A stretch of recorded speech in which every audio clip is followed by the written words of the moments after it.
శ్రీ గురుభ్యో నమః శ్రీ లక్ష్మీ నరసింహాయ.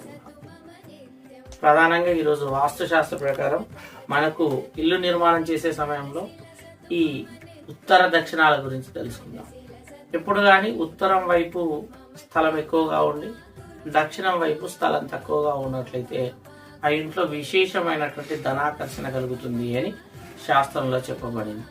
కనుక సాధ్యమైనంత వరకు ఉత్తరం వైపు ఎక్కువ స్థలాన్ని వదిలేసి దక్షిణం వైపు తక్కువ స్థలాన్ని వదిలేయాల్సిందిగా సూచించడం జరుగుతుంది. ఉత్తరం వైపు ఉదాహరణకు 3 ఫీట్లు ఉంటే దక్షిణం వైపు ఉదాహరణకు 3 ఫీట్లు ఉంటే ఉత్తరం వైపు తప్పనిసరిగా 5 ఫీట్లు మనం వదలాలి. అట్లా అవకాశం ఉన్న సందర్భంలో ఒకవేళ వీలు లేనట్లయితే ఉత్తరం వైపు ఎక్కువ భాగాన్ని వదిలి దక్షిణం వైపు సాధ్యమైనంత వరకు తగ్గించుకోవాలి.